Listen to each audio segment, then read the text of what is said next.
Hi everybody and welcome, this is the Apostate Prophet. I hope you're having a great day. Many people have asked me before to speak about this Korean guy who converted to Islam, Daud Kim. I had a look before and I thought, who cares? No, I actually found it very funny. I saw a video in which he announced that he converted to Islam, and literally every Muslim was there, literally. And every popular Muslim speaker, Muslim figure, congratulating him, celebrating that. Which may initially look very nice, but it doesn't actually say anything good about Islam.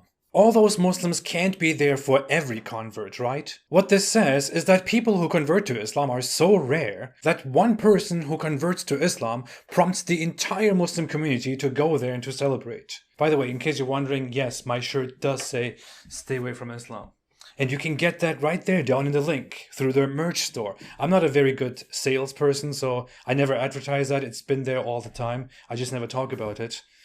I don't know. But anyway, this guy called Daud Kim converted to Islam, and I have to point out something right away. Nothing against him, but the guy currently has over 2.2 million subscribers. And he only has that because of Islam. When ex-Muslims leave Islam and talk about it online, one of the most common accusations that we get is that we only do this for fame and money. Daud Kim rose from a few thousand subscribers to 2 million subscribers due to Islam. Most subscribers are Muslims, and based on his 10 million views per month, he may be making much more than $20,000 a month right now, which will significantly grow. People only support me on Patreon, as poor as I am, with my ex-Muslim fame. Please, people, support me. I beg you.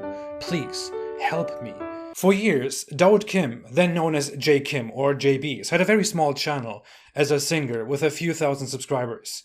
His songs and covers didn't get that much attention, although they are quite nice, I have to say. Toward the end of 2018, he started vlogging and making short videos in response to popular comments on his videos. And then something happened in December 2018. Responding to Muslim girls in his comment section, he made a video on what he thinks about Muslim girls, explained that he visited Tunisia, which is a very secular and un-Islamic society, by the way, and talked about how Muslim girls are cute, and the video went viral.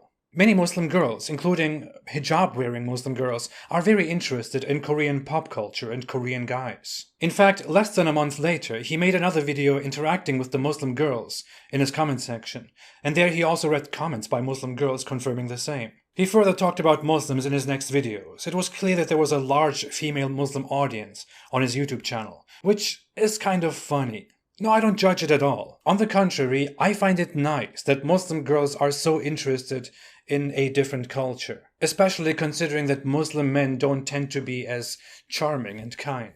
What is sad is that many Muslim girls apparently talked to him about Islam in the comments section and wanted him to become a Muslim. It is kind of ironic, because a Muslim girl is not supposed to be in that guy's comment section by Islamic standards. But they are there because they are exploring Korean pop culture and this interesting, cute Korean guy. Because things are not very great at home, let's admit it. But those Muslim girls also want him to become a Muslim, like things at home. From here on, things changed for him. Daud Kim really started listening to the Muslim girls in his comment section, who were the majority of his fans. He talked more and more about Muslims, increasingly sympathized with them, visited a mosque, tried Islamic practices, was persuaded by false teachings, such as that men and women are equal in Islam. He was mesmerized by a typical charismatic thing that Muslims do, where they want you to listen to a beautiful Quran recitation, whose beautiful recitation says nothing about the Quran itself. I could read a Domino's pizza box that way and it would sound beautiful. I actually wanted to do that. I completely forgot that I wanted to do that long ago. I have such strange ideas.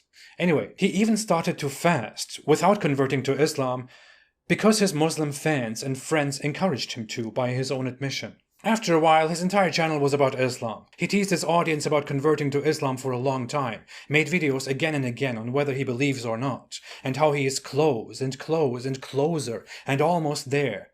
And he asked his mother if he should convert, and the local imam if he should convert, and finally he converted. It blew up.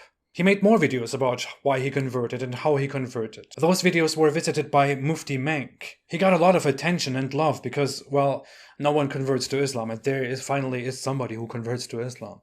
The problem with everything is, when people leave Islam, we are attacked and slandered. Our whole credibility, knowledge, and everything is questioned. But when I look at Daud Kim, there are so many indications, so many examples that show that he lacked basic Islamic knowledge. Much of his knowledge seems to be coming from Muslim pop culture. I really do not want to criticize Daud Kim. He seems like a very kind person. But this commentary is necessary. Going through much of his content, I really wonder if Daud Kim really understands Islam. And I would even love to sit together with him and just find out by asking questions and discussing. For example, in his latest video, he talks about 5 verses that made him a Muslim. His first verse is, "Allah is with you wherever you are." The actual verse is much longer and doesn't mean what he thinks it means. What the verse is actually talking about is that Allah created everything and knows what is going on wherever it is going on. That he sees your every step and hears everything. That nothing in the universe happens without his knowledge. It doesn't say, oh, Allah is with you all the time, wherever you go. This is a misinterpretation and romanticization of a Quran verse that simply glorifies Allah's power. His second verse is, "And do not lose hope, nor be sad." Daud Kim sounds very emotional about this, and he explains how this inspires hope in him. But the actual verse goes, "Do not weaken and do not grieve. You will be superior if you are true believers." This verse came into existence when Muslims suffered great losses in a battle and was meant to motivate them to defeat their enemies if they are true believers. It's not about don't be sad. Number 3 is, Allah does not burden a soul beyond what it can bear. He again presents a romantic interpretation, which suggests that no struggle is too big to overcome, because Allah never gives you a burden that is too hard to overcome. But what the verse is actually talking about is that Allah will only judge you based on what you could and could not handle. It doesn't have anything to do with overcoming struggles and doing anything if you have faith. Sorry. I have no objections to number 4, which is, indeed, with hardship there is ease. Maybe only with the translation that he uses. I used to like this verse when I was a Muslim. Of course, it's just wishful thinking. I have a huge problem with number 5. They plan and Allah plans, and Allah is the best of planners. He romanticizes this again, talking about how he plans his life, but he fails and he feels bad.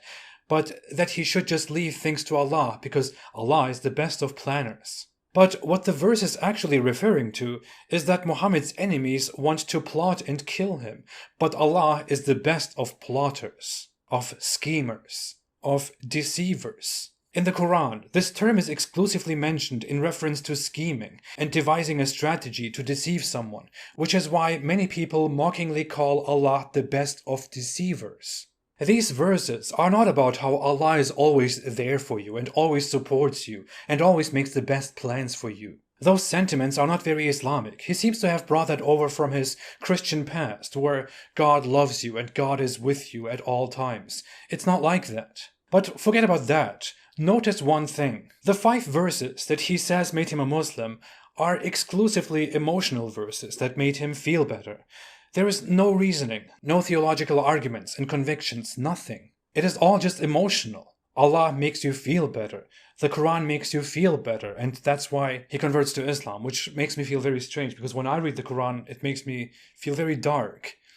I don't think Daud Kim truly understands Islam. Nothing against him. I sympathize with his struggles and with his search for truth. I have no questions for Muslims, but I have some questions for Daud Kim. 5 questions, like the 5 verses. Number 1.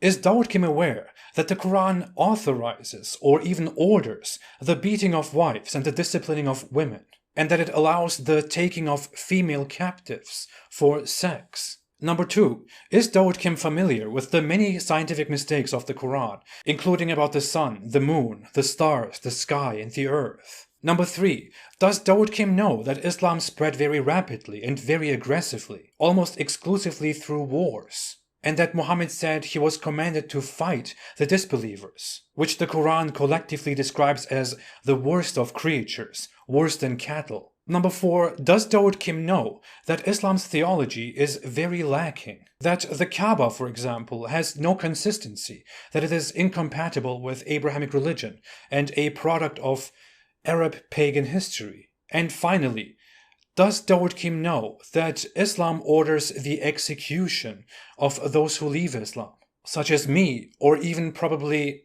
him if after a while he decides to leave Islam because he doesn't believe in it anymore? I'm really curious about this one. Again, I have nothing against him. People seek, and some people find very weird truths. I hope he thinks this through in a better way, and I hope he asks more questions, or that he even talks to people who have left Islam or who have criticized Islam. He's now representing Islam and whitewashing it, though to a Muslim audience. While Muslim apologists around the world justify and call for atrocities, while they fail to establish and to defend Islam theologically. If one really wants to search and find meaning in life and happiness, there are so many solutions that are much better than ending up with the one religion that is the most chaotic and also the least happy one in the world. The most oppressive, the one with very much repression, little tolerance for skepticism, and a lot of scriptural flaws and holes in the standard narrative. I hope Daud Kim looks into this and finds a better solution for his own happiness. Thanks for watching. Most of my videos are not monetized, so much of my work depends on people who support me on Patreon. Thank you all so much. If you want to support what I'm doing, you can also support me on Patreon because I'm a poor ex-Muslim, a poor famous ex-Muslim. I'll be back soon. Have a great day and please stay away from Islam.